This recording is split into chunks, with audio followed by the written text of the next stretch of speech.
Hi, I'm Laura, Omniyogagirl, and this is a tutorial on Urdhva Padmasana or Upward Lotus from the Ashtanga finishing sequence, although I've also seen it called Flying Lotus Pose. Okay, so this is a fairly advanced variation of shoulder stand, and it's a really interesting mix of balance, flexibility, and core strength.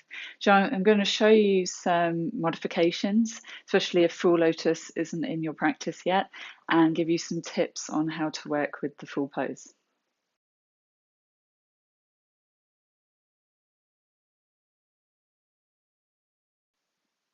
Okay, so normally you would enter this pose from ear pressure pose in the finishing sequence, but I'm just going to go straight into shoulder stand and show you a couple of modifications. So lying down on your mat, lifting up into shoulder stand, rolling the shoulders under. So if lotus or half lotus isn't in your practice, you can modify this pose by crossing your legs, just like you were sat cross-legged upside down. So we're going to support the lower back.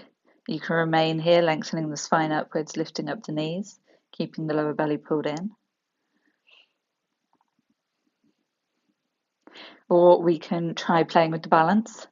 So maybe still supporting your back, taking one hand to one knee. So if you can find your balance here, see maybe if you can take both hands to both knees.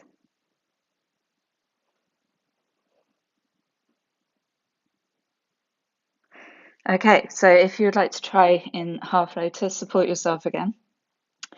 And I'm going to take my left leg into half lotus and just leave the other leg free.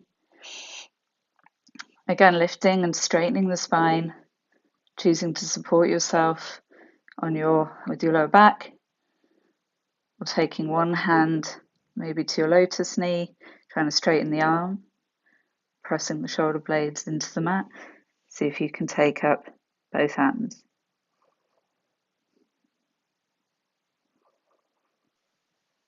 Now I'm going to show you how to get into Urdhva Padmasana from Kana Pidasana, or ear pressure pose.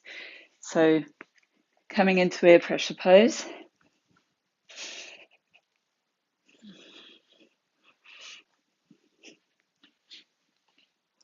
in the finishing sequence, you would first go into plow pose,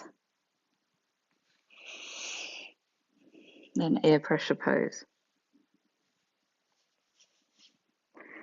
Okay, so to move into upward lotus, you can support yourself. If you need to, bring the legs up, taking the right leg into lotus, then taking left leg into lotus. So again, supporting yourself if need be. Make sure the shoulder blades are down the back. There is some pressure on your head, so if it's a bit too much, you can just kind of tilt the head backwards, which will help relieve some of the pressure. Make sure you're using your core. Hi, booty. And lift the knees up. Try and straighten the spine, lift the hips towards the ceiling. Moving into the balance.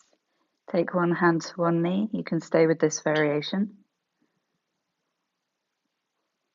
Press the shoulder blades firmly into the mat and take up the other hand. Again, really focus on using your core to lift up the whole spine.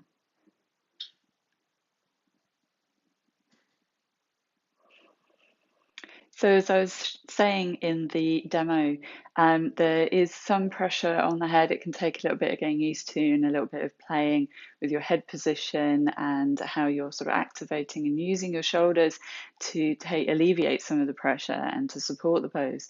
So very much think of your shoulders as your foundation. Keep them nice and broad. As said before, shoulder blades down the back. Think of a sort of triangular base formed by your shoulders, which is your foundation for balancing the pose.